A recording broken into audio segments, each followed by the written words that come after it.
romakëve. Për t'ju dhënë një përmbledhje të shkurtër në fakt të kësaj pjese, Biblia ka 66 libra, shumë interesante. Një nga librat që ka Biblia është dhe libri i romakëve. Është një letër që apostulli Paul ja u drejton kishës që sapo kishte filluar të ekzistonte në Rom, prandaj quhet letra drejtuar romakëve. Edhe aty ai fillon t'ju tregojë gjithë planin, gjithë ungjillin që quhet ndryshe lajmi i mirë i Perëndis. Tregon se si gjithë njerëzimi është i rënë, duke thënë që nuk ka asnjë të drejtë, as edhe një. Dhe shpresoj që të kemi mendjen për ta kuptuar, sepse këto janë fjalë që janë dërguar kishës aty që vlen po njësoj edhe për individin sot. Për mua, për ty dhe për çdo tjetër. Ai na tregon që nuk ka asnjë të drejtë përpara Perëndis. As edhe një, madje cilëson, dhe një ditë që gjithë njerëzit do të dalin përpara Perëndis për t'i dhënë llogari.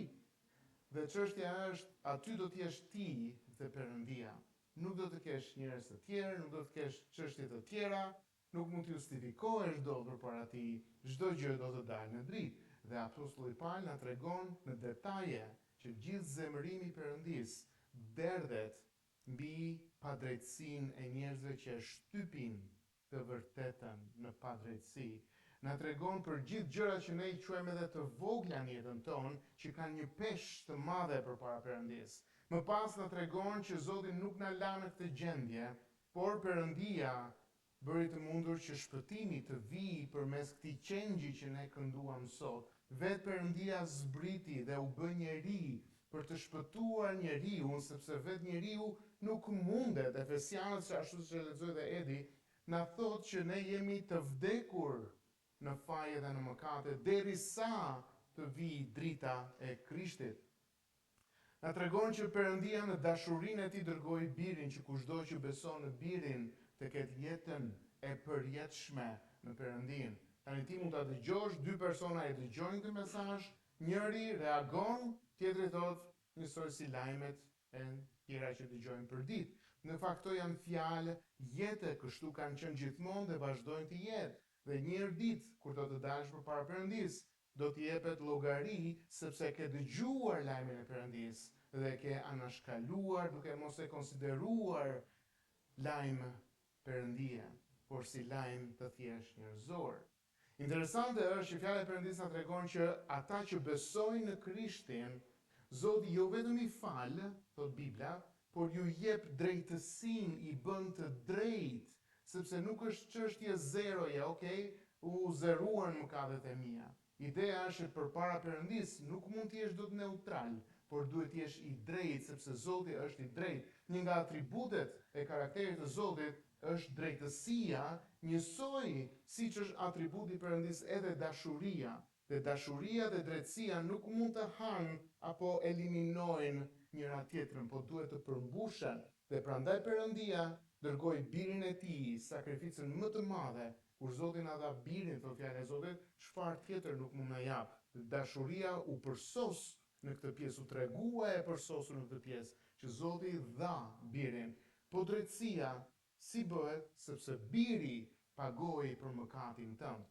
Biri lau borxhin tënd. Dhe në momentin që ti thua, po Zot, faleminderit, unë dua të besoj në ty, faleminderit që më jep faljen, atëherë drejtësia e Krishtit vjen tek ti dhe mëkati tënd shkon tek Krishti. Bibla thotë që ndodh transformimi i madh shpirtëror, ku mëkati tënd transformohet tek Krishti, shkon tek Krishti dhe drejtësia e Krishtit vjen tek ti. Si ndodh kjo gjë? Është Perëndia në madhështinë e tij që bën një gjë të tillë. E vetmja gjë që Zoti thotë, dy folje janë shumë të rëndësishme në jetën e njeriu: pendohu dhe beso. Pendohu dhe beso. Nuk ka asnjë gjë tjetër çfarë ti mund të bësh. Pendohu dhe beso në Krishtin. Fjala e Perëndis ashtu na tregon që ata që janë tashmë në Krishtin, nuk ka asnjë dënim për ata persona. Të gjithë këta që besojnë në Krishtin për shkak se Krishti mori mëkatin, janë pastruar dhe nuk kanë një dënim që të ketë mbi ta, sepse Krishti mori dënimin. Nuk mund të dënohesh dy herë për të njëjtin krim. Krishti mori mëkatin tënd, kur ti beson në Krishtin, ti je në Krishtin, dhe fjala se si e hapet kapitullin 8 thotë që nuk ka asnjë dënim për ata që janë në Krishtin. Gjithashtu fjala e Perëndis na tregon në fakt të gjithë kapitullin e 8 që Zoti ka një qëllim me këta besimtarë. Jo thjesht të lind tani, unë besova në Krishtin dhe vazhdoj jetën time derisa të takoj Zotin, mirupafshim, Zotë unë besova në ty, shifemi kur të vi tek ti. Jo, ka një qëllim. Cili është qëllimi që Perëndia ka për besimtarët, që Bibla e quan ta janë të zgjedhurit, si e bën Perëndia këtë pjesë, çfarë qëllimi ka? Bibla thotë që të na bëj të ngjashëm me birin. Pra nuk është që ti mbaron, unë besova në Krishtin edhe kaq, por Bibla na tregon që në moment që ti beson, ti fillon një rrugëtim që Bibla e quan shenjtërim. Është koha kur ti, Zoti do përdor çdo gjë në rreth jetës tënde dhe brenda jetës tënde për të bërë të ngjashëm në llojin tënd me Krishtin. Për të bërë të ngjashëm me Krishtin. Që ti ngjash Krishtit në karakter, ti ngjash Krishtit në dëshirë, ti ngjash Krishtin në mënyrën se si mendon, se si ecën, se si vepron, se si flet, se si dëshiron gjërat. Edhe ky është procesi që Bibla e quan, dhe ky proces mbaron ditën kur ti do të mbyllësh syt këtu dhe do të shohësh shpëtimtarin tënd ballë për ballë. Deri në atë ditë nuk mund të thuash që Zot, unë besova në ty, u pendova, tani shifemi kur të vi tek ti. Ka shumë njerëz që keq kuptojnë krishtërimin duke thënë që ti beson në Krishtin dhe tani mund të bësh çfarë do lloj mëkati? Absolutisht jo. Pse? Sepse tregon që je mosmirënjohës nëse mendon në këtë lloj forme. Bibla e quan me një fjalë shumë të fortë. Kopil, fals e quan Bibla. Flet Bibla kështu. Për ata persona që thonë, tani unë besova, le të bëj çfarë dua se Zoti do kujdeset. Jo, absolutisht jo. Kur ti kupton se sa kushtoi kjo gjë, që qielli zbriti në tokë, që më i miri qiellit, nëse ta thoshim në këtë forme, zbriti për më të pështirin e tokës, për ta shpëtuar dhe për t'i dhënë jetë, ti do të kishe një vlerësim dhe nuk do të ishe një mosmirënjohës. Edhe do të duash t'i ngjash, Bibla e quan Krishtin vëllain e madh, dhe do të duash t'i ngjash.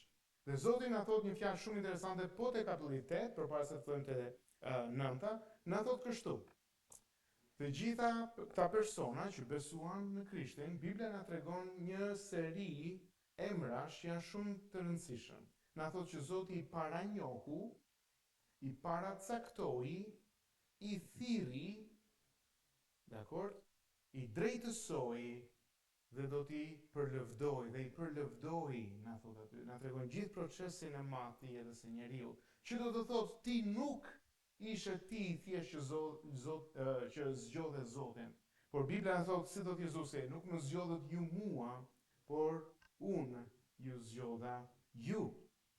Tani duke kaluar në këtë kuptim, mbyllet me idenë që askush kapitulli 8 nuk do të mund të marrë nga dora e Krishtit. Askush nuk mund të ndajë nga dashuria e Krishtit që Perëndia ka vendosur tek ti. Nuk ka asnjë gjë. Pra Zoti që nisi një punë të mirë në Bibla, do ta përfundojë deri në fund. Dakor deri këtu? Pra ka një siguri për besimtarin që unë nuk do të humbas. Pse? Jo sepse unë do të qëndroj, por ai do të më mbaj. Fort ai më mban, ka qenë para 2 të dielash mesazhin që kemi parë së bashku. Tani dëgjuesi fillon edhe pyet, po mirë Zot, në këtë fjalën tënde na ke treguar që ti nuk heq dorë, ti që nise këtë punë të mirë do ta përfundosh. Po kam një pyetje që do ta vënë siklet fjalën e Zotit. Dhe fjala e Zotit në fakt nuk i trembet pyetjeve. Mos harroni, e vërteta nuk ka frikë nga pikpyetjet. Dhe pyetja është, po Izraeli, dhe duket sikur është pyetje jashtë kontekstit, ç'lidhje ka Izraeli tani te kapitulli 9 me këto që na u thanë deri tani? Ka një lidhje, sepse ka lidhje shumë të fortë në fakt. Arsyeja pse apostulli Pali e ngre këtë pyetje është për të na treguar ne që Zoti atë që nis e përfundon. Tani në dukje është kjo pamje. Izraeli, për të dhënë një pamje shumë të shpejtë asaj që kemi parë nga hera e kaluar, Izraelin Zoti e zgjodhi përmes një personi, Abrahamin. Kemi te kapitulli 12 i Zanafillës që Zoti thret një person, Abrahamin, përmes të cilit buri i vjetër ky, pa fëmijë, Zoti i premton që do të sjellë një pasardhje njëjës tek ai, tek e cili do të bekojë. Ideja ishte, Zoti përmes Abrahamit do të krijojë një familje, nga kjo familje do të krijojë një komb, jo për qëllim të vetë këtij kombit, por që përmes këtij kombi do të bekojë botën. Dhe si funksionon kjo gjë? Zoti përmes këtij personi i solli Isakun, Isakut i lindi Jakobi, Jakobit i lindën 12 djem, që u bën 12 fiset e Izraelit dhe kështu formuan populli i Izraelit. Interesante është Zoti ju besoi ligjin, atë që ne shohim, ju besoi orakujt, ju besoi besëlidhjet popullit të Izraelit, që përmes këtyre gjithë popujt, gjithë familjet e botës të bekohen. Tani ne dëgjojmë këto gjëra dhe largohemi dhe mendojmë, po prit se Izraeli nuk e pranoi në përgjithësi si komb, siç po e flasim këtu emrin Izrael Krishtin.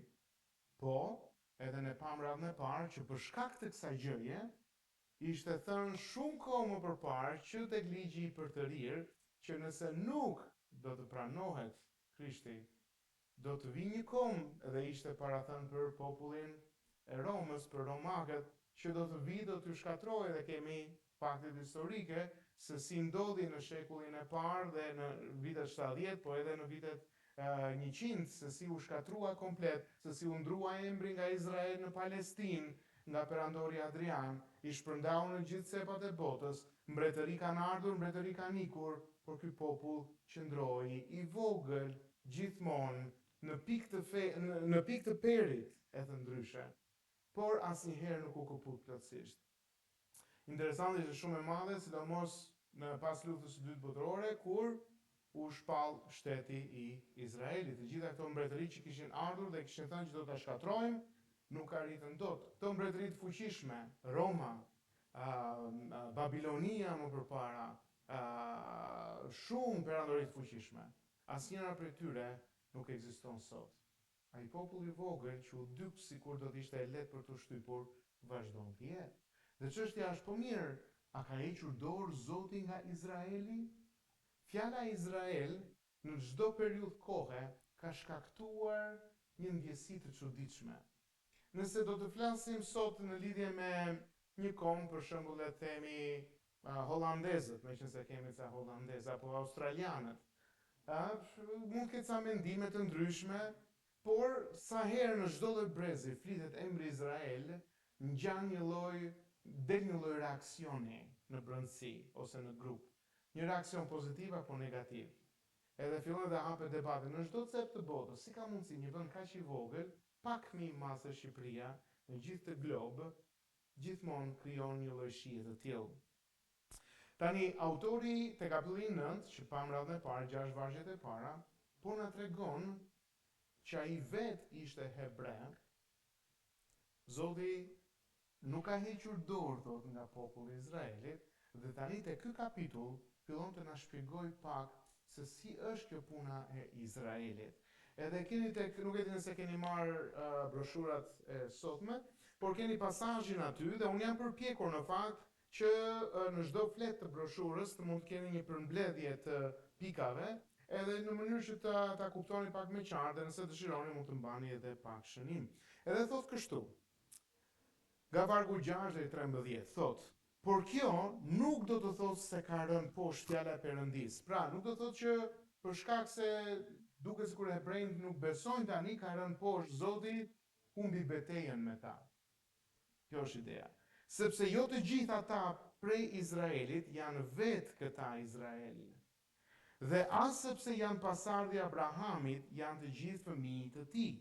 Përkundrazi, në Isakun do të quhet pasardhja jote. Për të shpjeguar pak, ideja është që Abrahami pati shumë fëmijë të tjerë, e tham pak radhën e parë se si ndodhi, përpjekja në mish, por një ishte premtimi nga Zoti me Isakun, dhe ai thot, prandaj po thot, sepse janë pasardhje e Abrahamit, jo sepse të gjithë që janë pasardhje e Abrahamit janë të gjithë fëmijët e tij. Për nuk do të thotë që të gjithë që vinë nga Abrahami janë patjetër këta që quhen të zgjedhurit. Përkundrazi thot, në Isakun, në këtë person që Zoti i premtoi, do të quhet viniresh njëjës, pasardhja njëjës jote.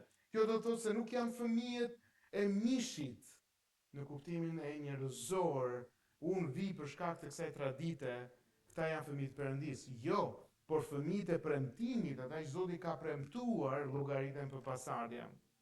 Sepse fjala e premtimit është kjo, cila në këtë kohë do të vijë dhe Sara do të ketë një djalë, jo të gjitha këto gratë e tjera që shkoi Abrahami, por Sara specifikuar. E jo vetëm kjo, por dhe Rebeka ishte nusja e djalit të Abrahamit, Isakut. Pra, pasi lindi Isaku martua me Rebekën dhe pati 2 binjak në bark, që në bark të nënës. Edhe thot kështu.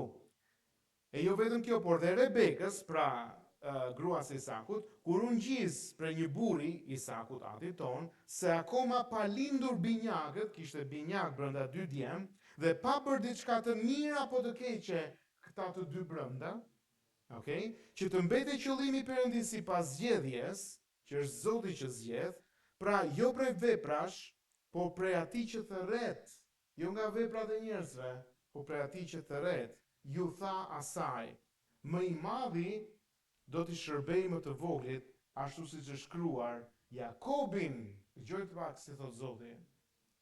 Këta 2 binjak e kishin emrin Jakobi dhe Esau. Jakobin e desha, por Esaun e urreva. Thot Zoti, që në barkun e nënës. Wow! Tani brenda zemrës së njeriu fillon ajo që quhet drejtësi. Po si ka mundësi, duke si pa drejtësi, ne na duke si kur Zoti patjetër është për të gjithë, pse i ndan Zoti ca të nënës, si themi në Shqip, ca të njerëkës. Pse na duke si kur nuk po i trajton njësoj, dhe njerëzit ju pëlqen që peshën dhe barën e zgjedhjes ta vendosin tek njeriu, dhe Zoti është thjesht ka dhënë lajmin, edhe tani njerëzit mund të zgjedhin po, mund të zgjedhin jo, por Zoti për shkak se e ka parapar se çfarë do të zgjedhin njerëzit, thonë, ky për shkak se do të më zgjidhte mua, unë po e zgjedh këtë. Në fakt kjo është një nga doktrinat ose mësimet ku ngrihet ana njerëzore dhe cungohet liria e zgjedhjes së Zotit. Interesante është që njerëzit në përgjithësi përpiqen t'i japin vlerë njeriut. Dhe Zotin e quajnë deri diku në një distancë që na ka dhënë një mesazh, na ka dhënë diçka dhe tani është zgjedhja e njeriut. Në fakt nuk është e tillë dhe mesazhi sotëm, nëse do të kuptohet mirë, do të godas jo vetëm pamjen e madhe në lidhje me Izraelin, por në lidhje me ty. Se ti nuk je spektator, ti je pjesëmarrës në këtë mesazh. Ti je pjesë e këtij mesazhi, e dëgjon, e kupton apo jo, ti je pjesë. Tani përpara se ta fillojmë, më lejoni t'ju jap edhe një pamje. Fjala e Perëndis na tregon që Zoti është sovran. Çfarë do thotë fjala sovran? Që Perëndia nuk është Zoti i surprizave. Që wow, po surprizohet Zoti se nuk e dinte ç'do të bënte filani. Zoti është një autor fantastik. Bibla na tregon që Perëndia, dëgjoj mirë, ka shkruar gjithë historinë njerëzore. Çdo gjë është e shkruar, në fakt kemi te psalmet, përpara se të ekzistonte ditët e mia, çdo gjë përpara teje, thot Davidi, ekzistonte tashmë, ishte e caktuar tashmë. Zoti është si një regjisor që ka bërë skriptin të shfaqjes. Ne jemi aktorët më të vërtet që mund të luajmë rolin që ti ke. Tani në këtë pamjen e madhe, që po jap pak të trash duket, çfarë na tregon Perëndia? Që ka në botë vetëm 2 lloj njerëzish. Dhe kjo do ta godas fort ego njerëzore tashmë. Ka një grup njerëzish që gjithmonë quhen mbetje, jo mbetje plera, por mbetje në kuptimin pakic, që këta Bibla i quan të zgjedhurit, dhe ka një grup tjetër që është në masë, që nuk janë të zgjedhur. Pra të zgjedhurit dhe ata që nuk janë të zgjedhurit. Jezusi tha, nuk më keni zgjedhur ju mua, por ju kam zgjedhur unë ju.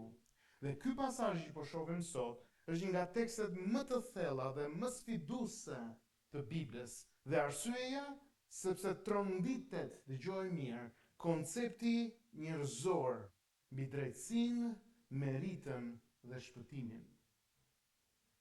Pasazhi i sotëm të dëmton, të shkatron komplet konceptin që ti ke, është në kundërshtim me konceptin tënd normal të drejtësisë, të meritës, unë pranova, unë besova, është e imja, dhe të shpëtimit, që unë e mora shpëtimin. Zoti ma dha, por unë e mora.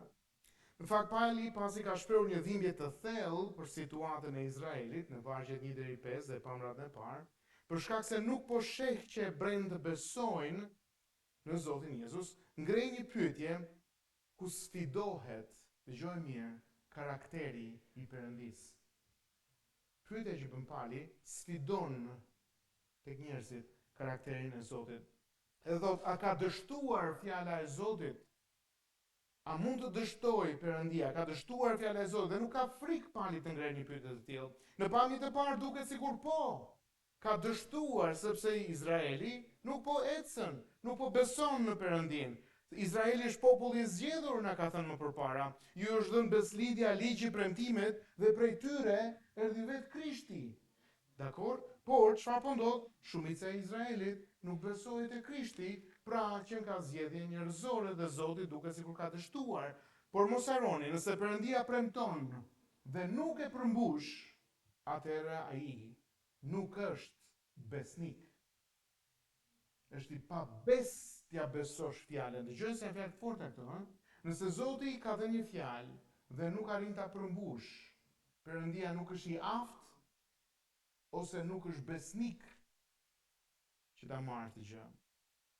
Edhe si thot Pali me një përgjigje të prerë dhe të palëkundur, kjo nuk do të thotë se ka rënë poshtë fjala e Perëndis.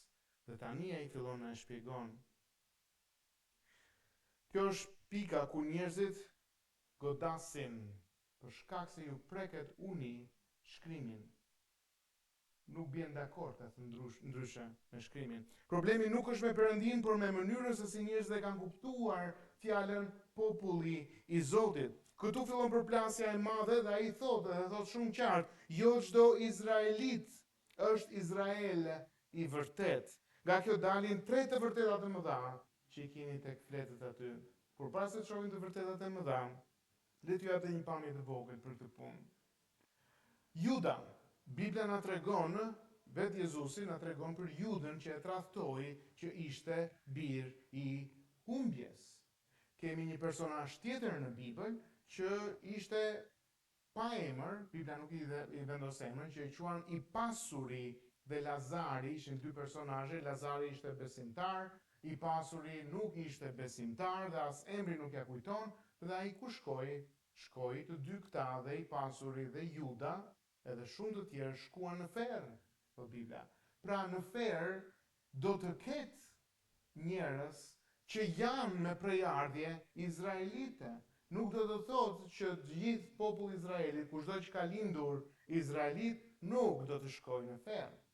Tani çfarë do të thotë kjo gjë për mua?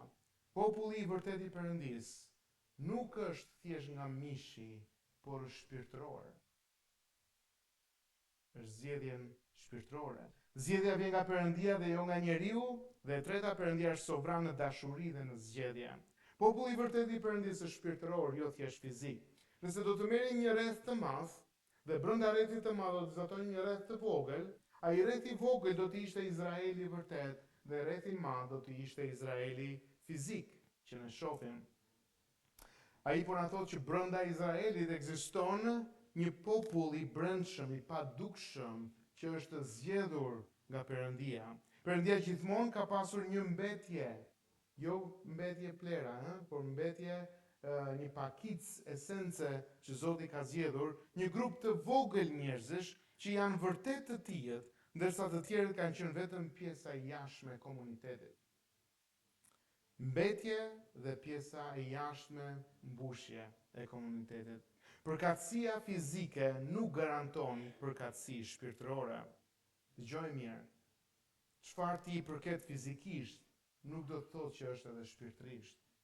Interesante është që në qytetin nga unë vi, nga Korça, Periudha e Pashkës është një periudhë shumë interesante, apo Krishtlindja, por më tepër Pashka, ku pothuajse gjithë qyteti del në atë që e quajnë simbolik varimin e Krishtit. Dhe dalin me këto qirinjt, me vezët që janë të ngjyra, bëjnë shumë biseda, rrugës, është një karvan i madh natën në 12 të natës, edhe për Krishtlindje edhe për Pashkë kjo pjesë. Interesante është që njerëzit krenohen me traditën. Unë jam për shembull në Korç, krenohen ortodoks, e quajnë veten si diçka më të lartë. Në fakt interesante është që besimi nuk trashëgohet. Për shkak se babai Abrahami ishte besimtar, nuk do thotë që Ishmaeli, djali në mish, ishte besimtar. Por vetëm në Isakun, atë që Zoti premtoi, do të ishte zgjedhja. E të ndryshe, disa Zoti zgjedh dhe disa të tjerë janë pjesë e mbushjes. Kjo është dhe në kish. Ka pak njerëz zakonisht brenda një kishe që janë vërtet besimtarët. Të tjerët mund të jenë mbushje, mund të vinë për shkak të miqësisë, mund të vinë për shumë arsye të tjera, por janë mbushje. Janë mbushje. Si tha Zoti Jezus, shumë do të më thonë o Zot, atë ditë. Dhe do t'ju them, nuk ju kam njohur kur. Përkatësia fizike nuk garanton përkatësi shpirtërore, për shkak se ti vjen nga kjo familje që beson, patjetër edhe ti je besimtar, absolutisht harroje, Bibla e shkatron këtë pjesë. Ky parim në fakt është i frikshëm sepse shkatron çdo ide që shpëtimi mund të vijë përmes trashëgimisë, kulturës apo komunitetit fetar. Unë vi nga traditë muslimane, thot dikush, unë vi nga traditë katolike, por kjo nuk do të thotë që ti je i tillë. Interesante është se si e mendojmë ne si njerëz traditën.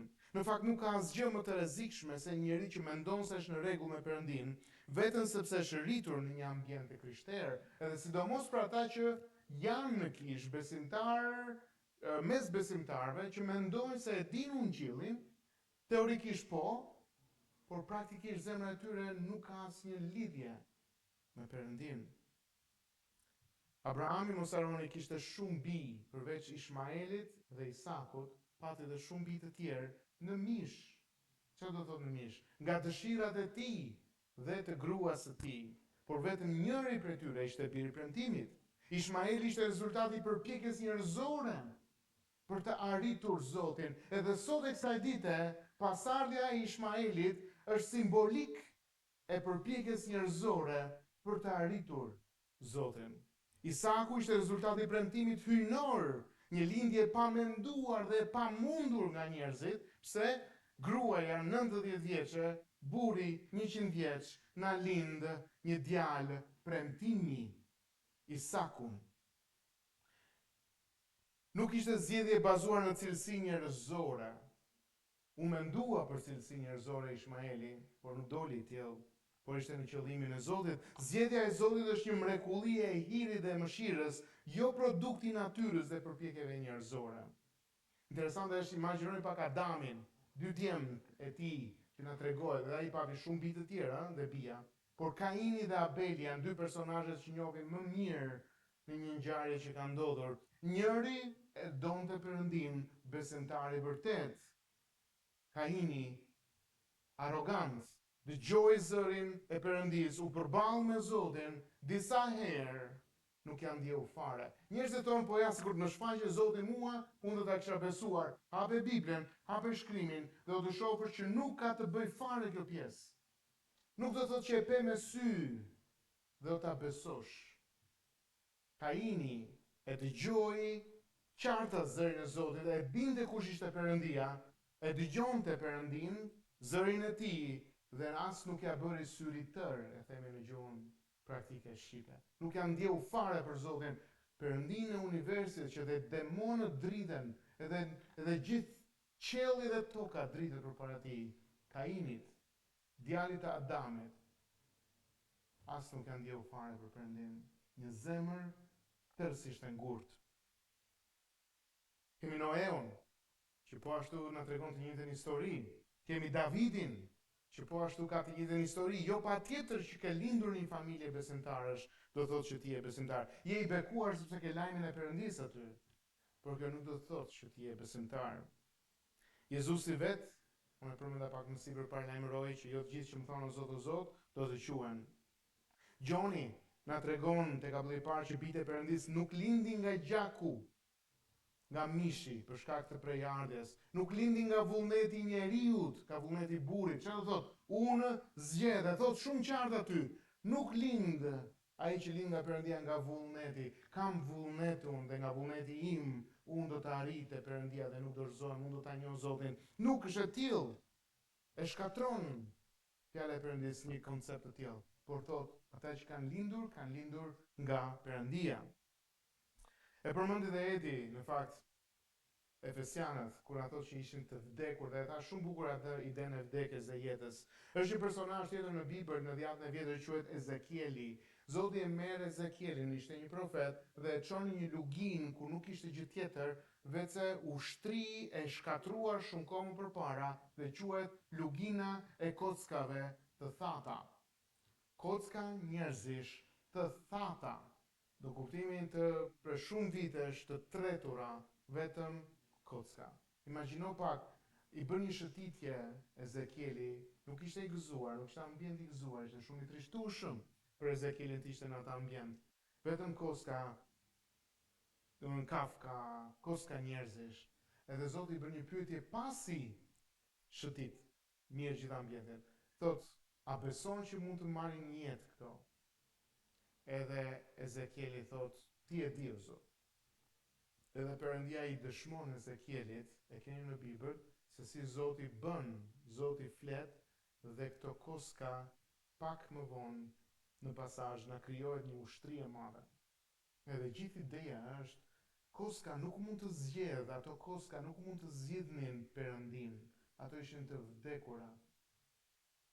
Por ishte Zoti që u dha jetë atyre koskave. Besimi vërtet nuk është trashëgimni, por është një rilindje. Zoti i tha Nikodemit, ti duhet të lindësh sërish. Dhe është një pyetje për reflektim.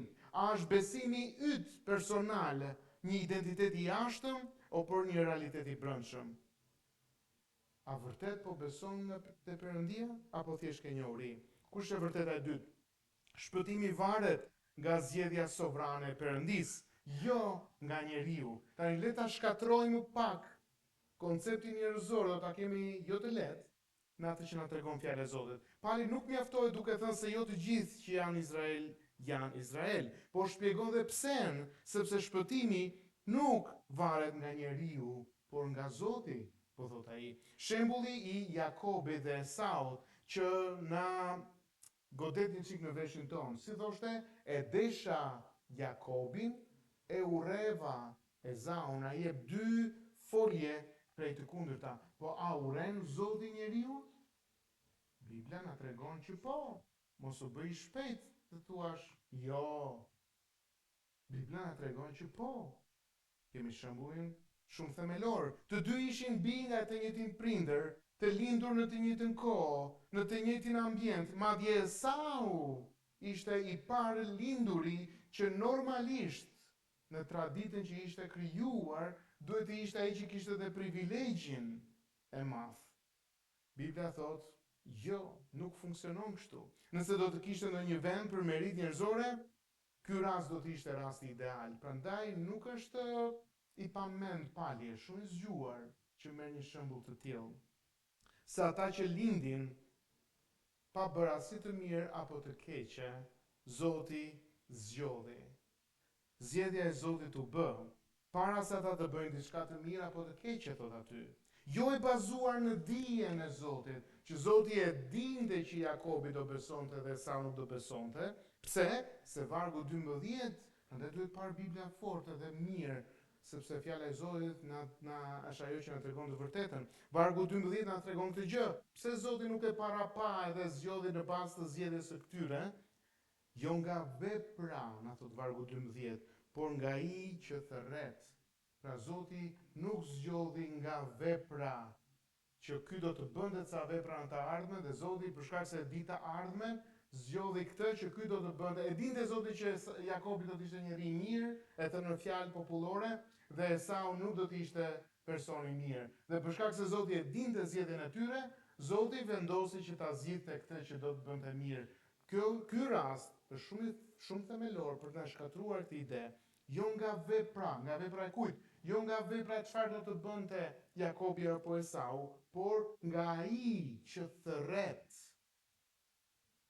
që të mbetej, edhe vazhdon e thotë aty, qëllimi i Zotit sipas zgjedhjes. Tani le të kalojmë pak tek një shprehje që shumë e fortë. Ne na pëlqen të themi ne kemi liri zgjedhjeje. Apo jo? Unë kam liri zgjedhje të bie kësaj tavolinës tu. Okej? Unë kam liri zgjedhje të bëj një veprim apo jo. Dakor? Deri këtu po në rregull. Tani lind pyetja. Po Zoti, ka liri zgjedhje të pakushtëzuar? A keni menduar ndonjëherë, a ka Zoti liri zgjedhje të pakushtëzuar? Domethënë, e pakushtëzuar nga veprimet e tua, Zoti zgjedh diçka. Ne na pëlqen të mendojmë që unë kam liri zgjedhje, unë mund të zgjedh të besoj në Perëndin ose jo. Dakor. Por vetë Zoti ka liri zgjedhje të pakushtëzuar nga veprimet e tua? Bibla na tregon çdo mburje njerëzore përjashtohet nga liria e zgjedhjes që Zoti ka të pakushtëzuar. Nëse mënyra se si zgjedh Zoti do të varet nga vepra e njeriut, atëherë hiri nuk do të ishte hir. Ky pasazh e shkatron çdo ide se Zoti zgjedh bazuar në parashikimin e veprave apo të besimit. Dhe këtu fillon zemra e njeriut nuk është rehat se do të prit tani. Se unë dua të zgjedh. Këtu njeriu fillon të luftojë me në xhelozi për të gjetur arsyen e kësaj mosbarazie. Po mirë, pse ca i zgjedh, ca jo? Zoti ca i do, na thot këtu, dhe disa i urren. Por njeriu haron të vazhdojë të mbajë qartë se njerëzit janë të gjithë mëkatar. Pyetja më saktë nuk do të ishte pse Zoti zgjedh disa. A doni të jeni fair, i thonë në anglisht, ose të sinqert? Të çojmë deri në fund këtë pyetje? Pyetja është e tillë, për shkak se njerëzit janë kaq të ndyrë, pse Zoti duhet të zgjedh qoftë edhe disa?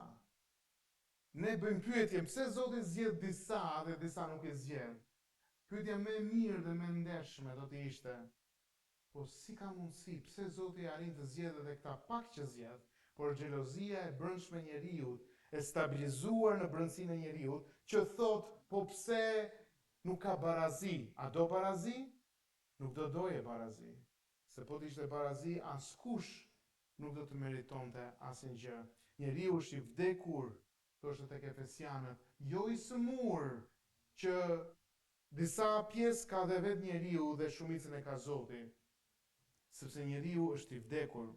Vullneti i njeriu nuk mund të zgjedh Zotin, njeriu nuk e ka këtë liri sepse është i vdekur, nuk mundet të zgjedh. Imagjinoni pak një person që është gjithë jetën e tij alkolizuar. Nuk jeton dot pa pirë raki. Dakor? Vdes.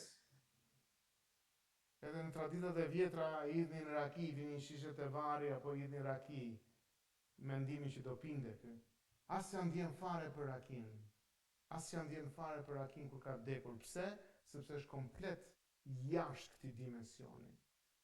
Kështu thot Bibla, ti nuk mund të besosh sepse ti je i vdekur ka Shqipërisë. Jezusi tha, askush nuk mund të vijë tek unë nëse Ati nuk e tërheq. Nuk kemi zgjedhje, nuk më keni zgjedhur ju mua, thot Jezusi, por unë ju. Thirrja e Jezusit është një veprim hyjnor i pakushtëzuar që sjell jetë aty ku ka vdekje. Ky mësim sfidon fort krenarin tënde dhe timen. Ne na pëlqen të kemi një rol diku.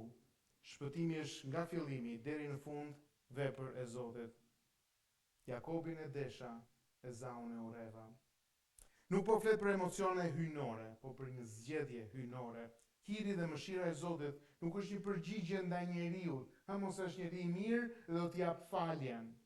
Nuk funksionon kështu me atë që na tregon Bibla. Askush nuk mund të thotë, unë besova dhe Zoti e kishte parapar zgjedhjen time, prandaj më zgjodhi. Ti beson sepse Zoti të dha jetë. Çdo mburje përjashtohet. A keni penduar ndonjëherë Kam qenë duke menduar shpesh, por edhe ky pasazh më ka bërë të mendoj, si lutet një person.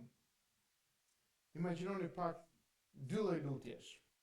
Një person që lutet kështu: O Zot, shumë falenderoj që më ndihmove, por falenderoj edhe veten time për të pjesë sado të vogël që dhash.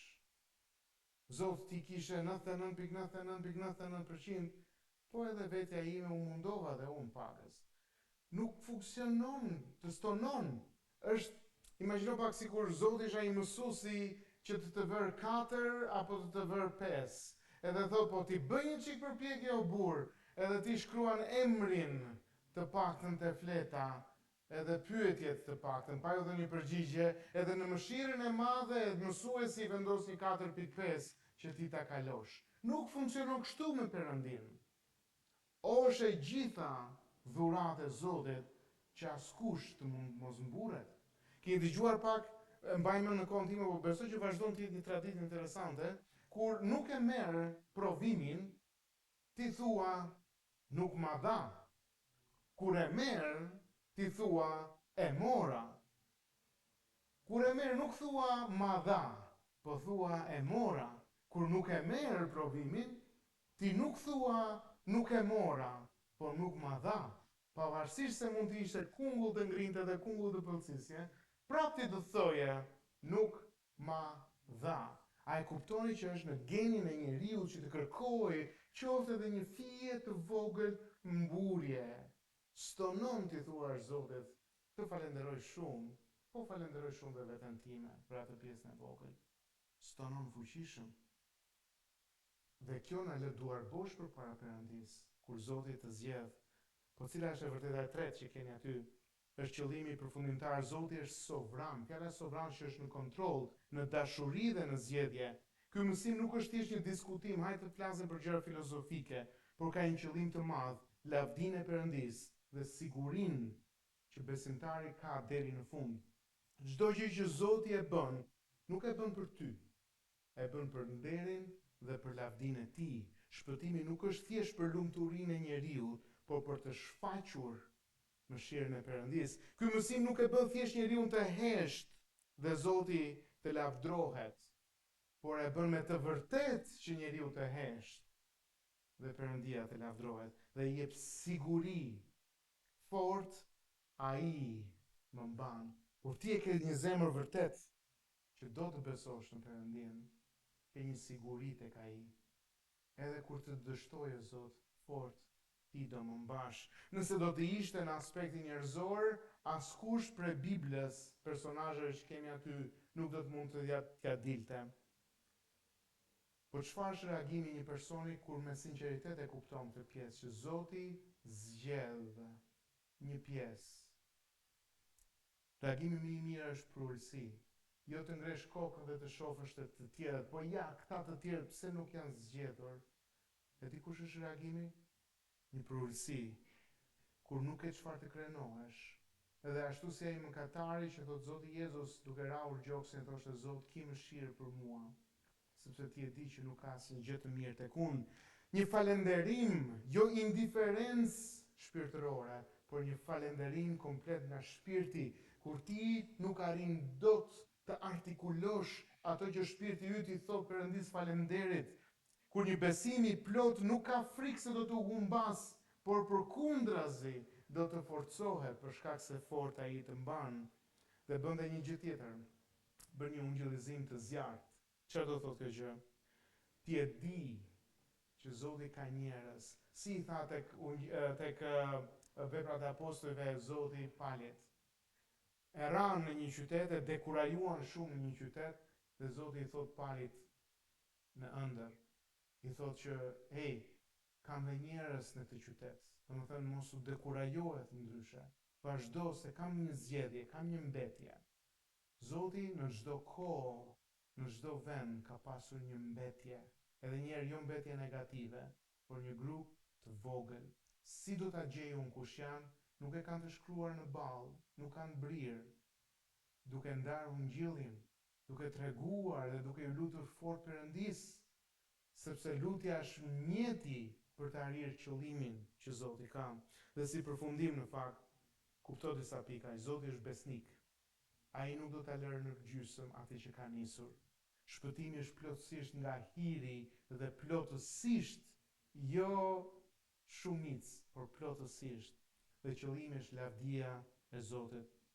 Mos u mbështet në veten, mos u mbështet në traditën, mos u mbështet në veprat e tua, por përule mendjen, përule zemrën, që Perëndia të lavdrohet.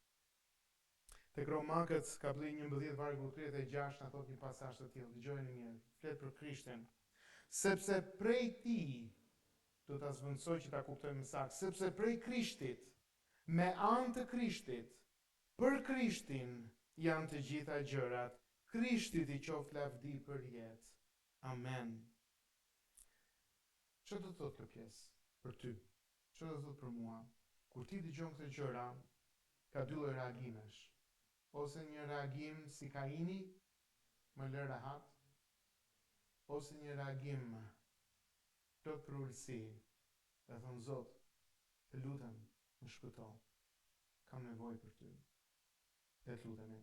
O Ati, na ke dhënë fjalën tënde, që është një fjalë që flet qartësisht, dhe e kemi të vështirë ta kuptojmë, dhe një nga arsyet e shumta është edhe krenaria jon, që ne duam të kemi një pjesë aty, por na shkatrohet komplet ky koncepti jon, dhe lind pikpyetja, o Zot, a më ke zgjedhur mua që njerëzit mund të bëjnë? Por reagimi dhe pyetja më e saktë do të ishte, të lutem o Zot, ndihmo mosbesimin tim që vërtet të besoj në ty, më largo nga kjo gjendje mosbesimi që të dua Krishtin. Perëndi, faleminderit që shpëtimi është dhuratë prej teje, është plotësisht një zgjedhje pa kushtëzuar e jotja në nder dhe lavdinë e emrit tënd. Edhe ti që nise një punë të mirë, ti do ta përfundosh, dhe faleminderit për sigurinë që na jep deri në fund. Në emrin e Jezusit u lutem. Amen. Zoti